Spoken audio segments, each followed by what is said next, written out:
13 years ago, my uncle was murdered and stabbed in his chest by his baby mama while his children slept in the next room over. She did go to jail. She got 2 years in jail and then got acquitted, meaning she could never go back to jail or go to court or be on trial again for anything having to do with his murder. She murdered him out of cold blood and proceeded to have a few more kids with another man after she got out of jail. I'm here to share his story because I feel that the justice system not only failed him, but failed his children as well. So, this is the story of Christopher Muse, who was unfortunately murdered by his partner, Crystal Delilah Mojica. Now, before we get deep in the story, I do want to preface again. I was about 10 or 11 years old when this happened, so there was not much that I could do, or try to do or anything like that. I was just finding out that my uncle died, basically, is all that I could really do. This was 13 years ago. I'm 23 years old, so again, yes, I was 10 or 11. Now, I don't remember much of my uncle, because they moved him and Delilah, who took his life. They moved up to New York. I would say they were up there for maybe like three 3 years, give or take a little bit. Okay, just something around that. I was young. I don't remember everything. Okay, I know the story because that was very traumatic of how he passed away. So that I know it was very unfair, and she should not have been walking free on this earth. But I did not know much of my uncle. And the one thing that I do remember is he was the first one to show me my first adult magazine. With and I remember the last page had a bunch of girls with it was the bubble butt page, and I remember that. And then his Delilah walked outside, and I was like, "Oh no, she sees us!" Da da da da.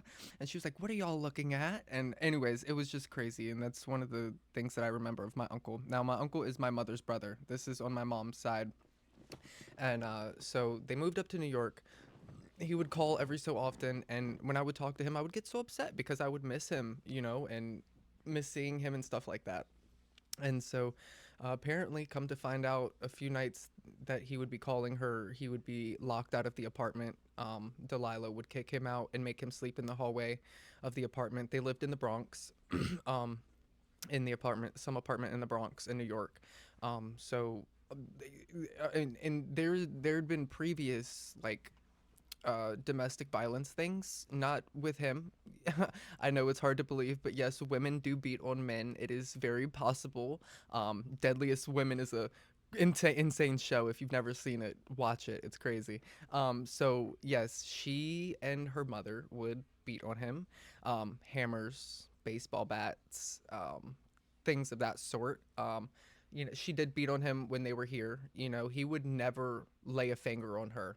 He would always be bruised up, not her. He stayed because he loved her and he loved those kids, no matter the abuse, nothing like that. It's very unfortunate and it's very sad. It's real. It is very real. That just goes to show how strong love is sometimes, and it's very unfortunate.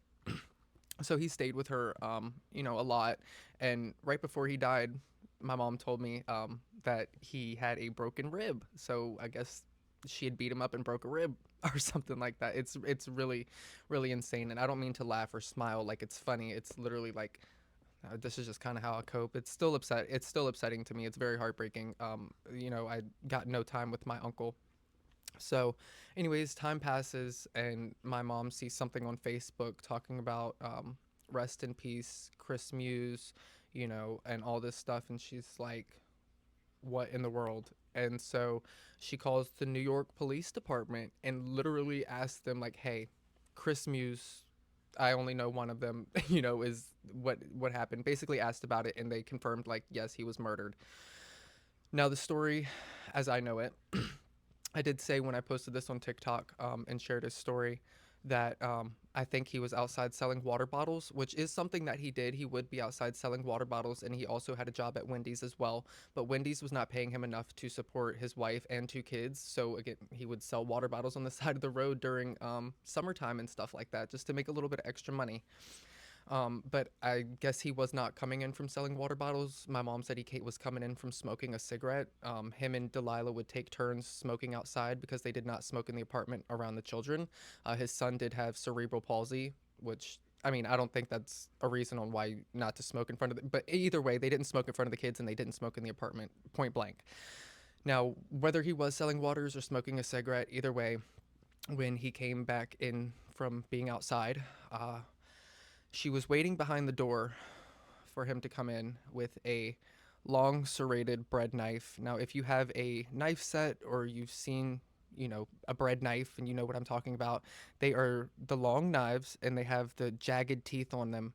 Okay. And a lot of times they don't even have a point. They're dull. They just have a round end, nothing, not even a point for like a good penetration. So could you imagine? Now, I didn't see the knife. I don't know what the weapon looked like. We just know that it was a long serrated bread knife. Is what my mom told me. She she unfortunately took his life and stabbed him in the chest while the children were there sleeping. Waited around 40 minutes, I think my mom said, for him to bleed out, crawling down the hallway. Which I did see the pictures of the hallway. It looked like a horror movie. It honestly looked fake, but yes,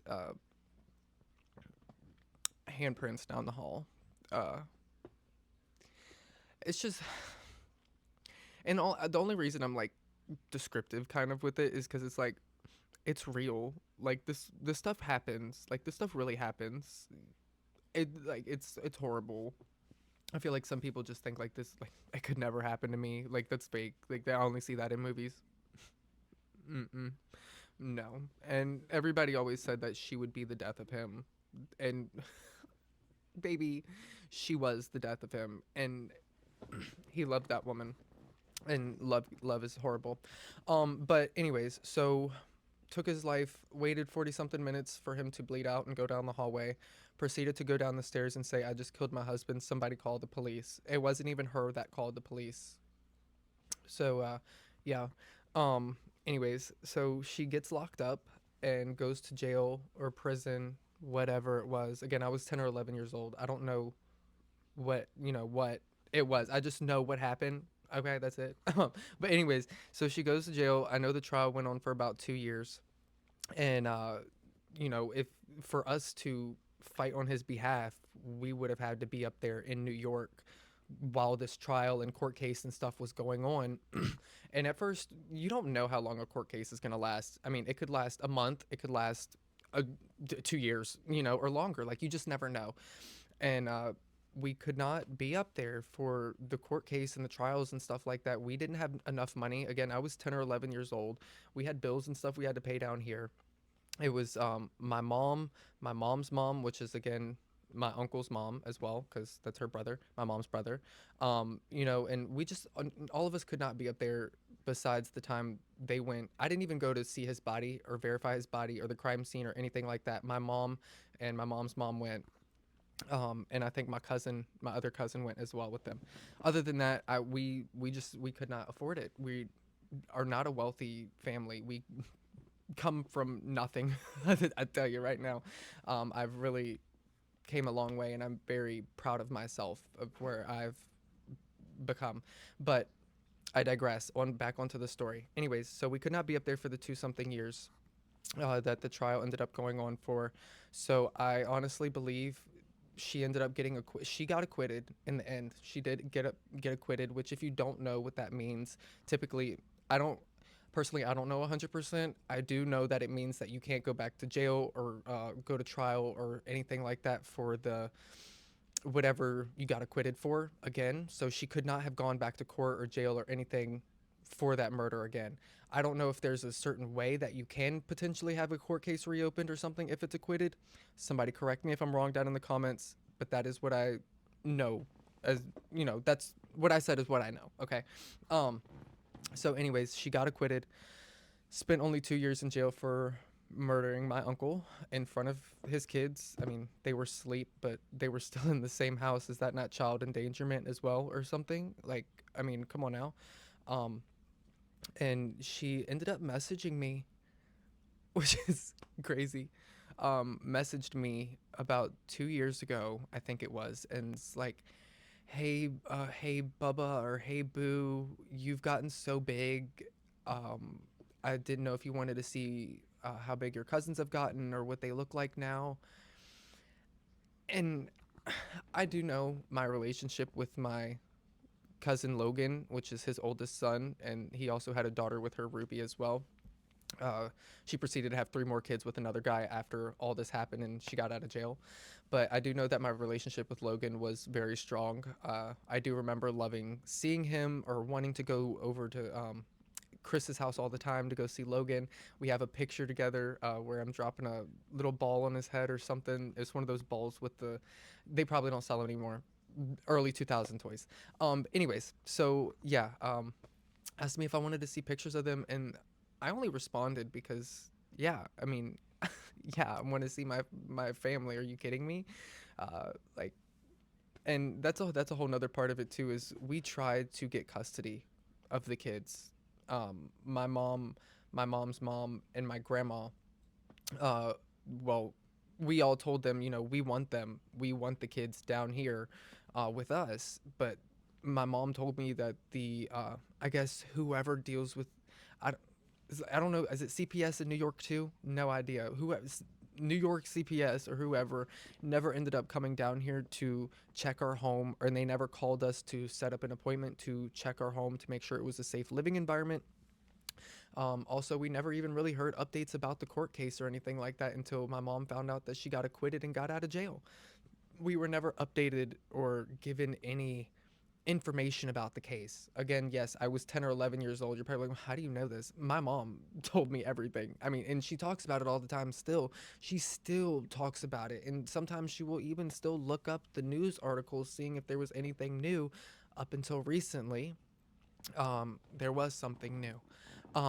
But so long story short, there we tried to get the kids. They never contacted us. Don't know why. Don't know what happened there. It probably would have been a really crazy different life for me as well if I grew up with my cousins too. I probably wouldn't have been like an only child type of situation. I do have my sister, but we didn't really grow up together either. So, I mean, me and her are both kind of like only children in our own way. She lives with her dad, and I live with my mom. Still love her to death, but we just don't see each other that often. Would love to see her more, of course. Um, and anyways, but besides the point, so we never got the kids, and they ended up going to her side of the family. I guess somehow or another she was still able to see them, whether she had custody of them or not. I have no total idea. I just know that she had pictures with them from recent, and it looked like they were at her house at times, or she was maybe with them. Either way, she had contact with these children after killing their father in the same house as they were sleeping in, so which was really crazy. So yeah, I told her I wanted to see the pictures, and she showed me pictures of them, which was crazy. And then she was like, do you want a video chat? No, no, I don't, because I would not be worried about the kids at that point, and I would literally just be wondering why you did what you did. And my response, her response to that, I'm sure would not be anything short of what I want to hear. It would probably just be like, because I did, is probably what she would say. Anyways, I've always just wanted to know if, excuse me, if she's told the kids what she did to their father, if they know that she killed their father out of cold blood, or if she just made up her own side of the story, or said that he was attacking her and she had to defend herself or something like that. And he never laid a finger on her. Ever. He was always the one calling my mom with bruises, calling my mom crying because he got kicked out of the apartment and is sleeping in the hallway, bruises all over him and stuff like that. You know, he was never ever like that. I don't know. I can't defend, I can't. Anyways, it's over and done with now. I'm just sharing his story. I think it was messed up. I think the justice system did fail him with only giving her 2 years because we were not able to, what I think is because we were not able to be in New York. I have no idea, but it's clear as day that it was murder. I wish I knew more about it, but I found out today that she passed away in February, actually. So she is no longer walking this earth. And I feel bad for the kids because they are now orphans. They don't have their father, and really, they should never have had that kind of mother, anyways, because she was always that type of person, even before they left. Her mom, even, I mean, her mom has been accused of killing uh, her stepdad, Delilah's stepdad. So I guess it would be her mom's boyfriend or whoever. Either way, her mom was accused of killing her boyfriend or something like that, poisoning him, pushing him off a roof. I don't know. One or two of her husbands ended up dying or passing away. Very suspicious. And then my uncle passes away from her daughter. Okay. I don't know. I don't know much about that story. So I don't know.